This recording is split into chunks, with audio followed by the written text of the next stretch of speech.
All right. So for those of us who followed my previous explanation, I want us to do this quickly. Look at this. This is 210,000. Notice there is actually no present decimal point or decimal notation. And this is also 210,000, but there's a decimal notation after it that is visible. If you are asked how many significant figures are in this and this, yes, they are the same number, 210,000, 210,000. But notice the difference. No visible decimal notation, a visible decimal notation. So in cases, or in a case where you have a problem like this, what will you do? I've already said in the previous video that your first significant figure starts or begins where you see your first non-zero. And by non-zero, I mean numbers from 1 to 9. Numbers from 1 to 9 would be 1, 2, 3, 4, 5, 6, 7, 8, 9. Good. Please note that the first non-zero is 2 and the second is 1. All these zeros that follows after this, they are not significant.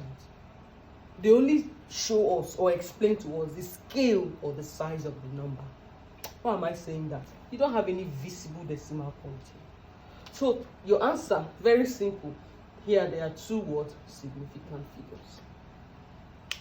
But in this case, where you have 210,000, same number as the first example, but with a decimal notation here, you will notice that after this and this, there are zeros just like we have here.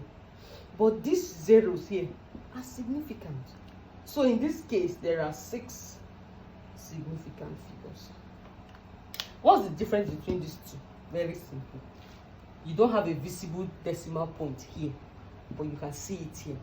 So in this case, these two significant figures here tells us that these zeros here are insignificant, and they only show us the scale or the size of the numbers. While in this case, because of the presence of the decimal point, for these whole numbers, every other zero after the first two are significant. In this case, you have this 3 as the first non-zero, because these are 0, 0, 0.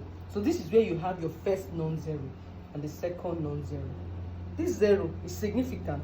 So there are 2 significant figures here, because the decimal point shows you that any non-zero you meet, when you see your decimal point, any non-zero you meet, every other zero that follows after the non-zero becomes significant.